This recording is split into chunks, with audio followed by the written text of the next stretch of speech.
on se donne des objectifs. Je me suis donné des objectifs pour, dans le fond, qu'est-ce qu'on aimerait atteindre vraiment. Et j'ai essayé de mettre ça à peu près dans l'ordre. On peut aller plus loin que ça, mais j'ai essayé de résumer ça en 7 points. Donc, premièrement, un éveil massif d'un pourcentage minimum d'humains. Une majorité des gens sur la planète sont ce que j'appelle des suiveurs. Donc, ils suivent le troupeau. Et souvent, ils n'osent pas faire des choses positives parce que le troupeau ne le fait pas. Donc, ils pensent qu'ils font quelque chose de mauvais parce qu'ils sont pas en train de suivre. En tout cas, c'est complètement fou comme mentalité. N'empêche que je pense que quand il va y avoir assez de gens éveillés qui vont crier assez fort, le reste du troupeau va dire « Oh, attends un peu, eux, ils jappent plus fort que l'autre, donc il va falloir les suivre. » Et ils vont suivre. Et c'est ça, ils vont allumer en cours de route, ou leurs enfants allumeront, ou je sais pas. Mais d'après moi, ils vont suivre. On n'a pas besoin de réveiller 100% des gens, mais il faut un bon pourcentage solide.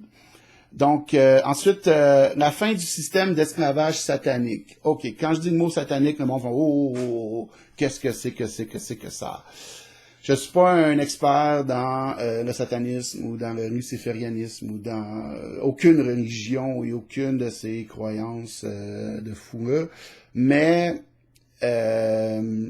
j'observe que très clairement, les choses qui nous sont faites de façon, sont ritualisées et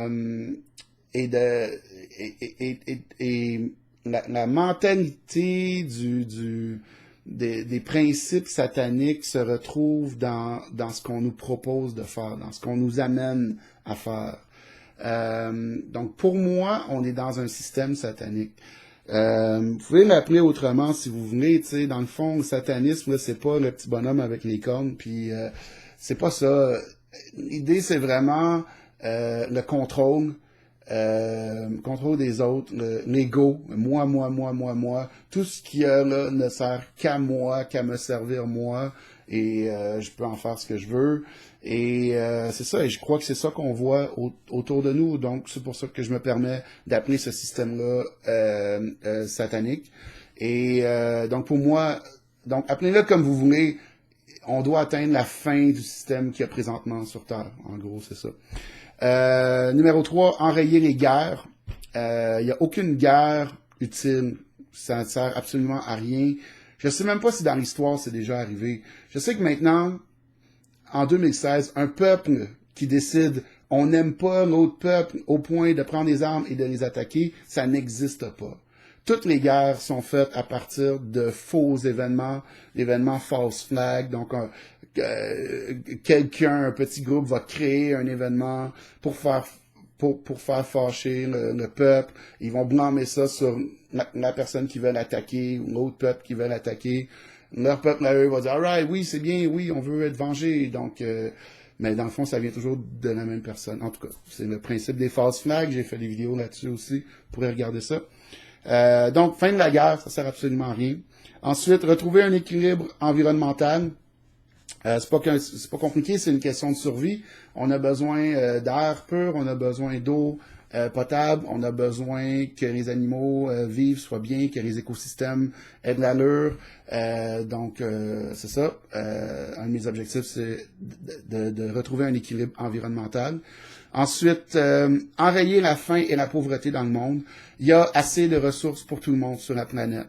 S'il y a des enfants qui meurent de faim et de soif chaque jour par milliers dans le monde, c'est parce que il y a des gens qui ne veulent pas que ce soit autrement. Il n'y a pas de volonté politique de changer ça. Mais les ressources sont là, ça coûte même pas très cher. Puis probablement que ça pourrait rapporter beaucoup si ces gens-là étaient aidés. Donc, et il s'agit même pas de les aider. Moi, quand je parle même d'enrayer la faim, la pauvreté dans le monde, c'est que tout le monde, sans exception sur Terre, ait un standing de vie très confortable. Moi, je crois qu'on peut atteindre qu'aujourd'hui on considérait comme le paradis sur Terre. Ça ne veut pas dire qu'on n'aura pas d'obstacles ou de problèmes, mais on peut atteindre un niveau tellement plus haut que ce qu'on vit maintenant pour tout le monde. C'est pas vrai que les petits en Afrique ont besoin de mourir pour que nous, on soit bien. C'est pas vrai. Et éventuellement, on doit atteindre la vraie liberté, c'est-à-dire la responsabilisation. Donc, vraiment comprendre que nous sommes responsables de notre sort, nous sommes unis, donc ce que je disais tantôt, c'est ça, la vraie liberté, donc ne pas dépendre d'un maître et assumer qui on est et savoir utiliser les ressources intelligemment, etc. Et tout ça va nous amener au point 7 qui est l'évolution de l'humanité. OK, je dois expliquer ça un petit peu. Quand j'ai commencé à m'intéresser à tous ces sujets-là, j'ai regardé un peu ce qui nous était fait, infligé de tous côtés, et j'ai comme réalisé quelque chose. Je suis arrivé à la conclusion que, ça m'a fait peur sur le coup, je suis arrivé à la conclusion que l'humanité, telle qu'on la connaît, c'est fini. Son règne est fini, son cycle est terminé. Ça ne veut pas dire que c'est nécessairement une mauvaise nouvelle. Son cycle est terminé dans le sens que si on continue d'agir comme on a agi depuis, disons, depuis 100 ans, pour rester dans le cours, là, où on peut parler de milliers d'années aussi, on va vers la destruction. On va vers l'annihilation et peut-être même la destruction de la planète au complet. Donc, on ne peut pas continuer comme ça. C'est fini. L'humanité telle qu'elle est là, c'est fini. Par contre, on a le droit d'évoluer. On a le droit de devenir quelque chose d'autre.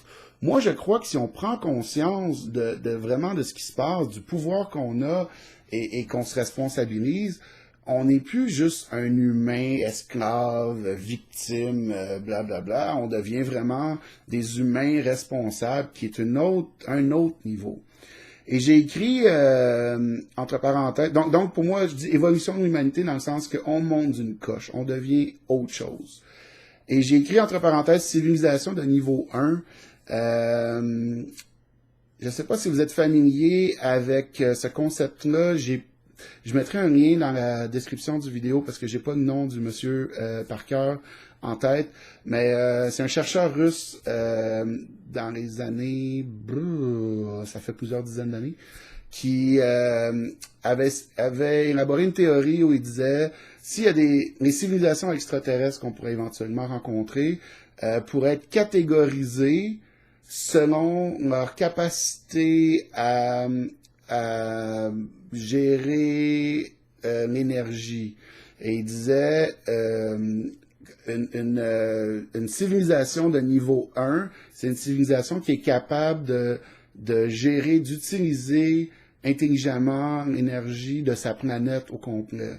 Donc, de toutes les ressources, d'être capable d'en profiter, évidemment sans s'autodétruire. Donc, le contraire de ce qu'on fait. On utilise du pétrole dont on n'a plus besoin depuis 100 ans. Mais donc, d'utiliser les ressources de la planète entière sans s'autodétruire. Une civilisation de niveau 2, c'est une qui est capable d'utiliser toutes les ressources de son système solaire au complet sans s'autodétruire. Et une civilisation de niveau 3, c'était une qui était capable d'utiliser toutes les ressources de sa galaxie en entier. Donc, nous serions, selon cette théorie-là, une civilisation de niveau 0, car nous ne sommes pas capables d'utiliser les ressources de notre planète sans nous autodétruire. Donc, je crois que le gros step qu'on doit faire, c'est devenir une civilisation de niveau 1. Bravo! OK. Dans le fond, tu sais, pour avoir une autre image, si on veut, un humain, on pense toujours qu'on est le top de la vie sur Terre et tout ça. Dans le fond, on est des adolescents. On est des adolescents en crise. Il n'y a pas longtemps qu'on n'est plus des enfants, tu sais. Je pense que quand le monde avait peur quand le soleil se couchait le soir, parce que leur Dieu, ils se poussaient, ça c'était des enfants, d'après moi, des bébés. Puis quand les gens vivaient seulement selon les religions, ben c'était des enfants insécures, pas trop responsables.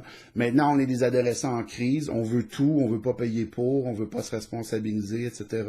On arrive vers le prochain niveau, qui est la responsabilisation des humains adultes. Donc, et là, on a accès au pouvoir pour vraiment créer des choses extraordinaires. Et c'est ça, décider de forger une vie qui va avoir de l'allure pour l'humanité dans l'avenir.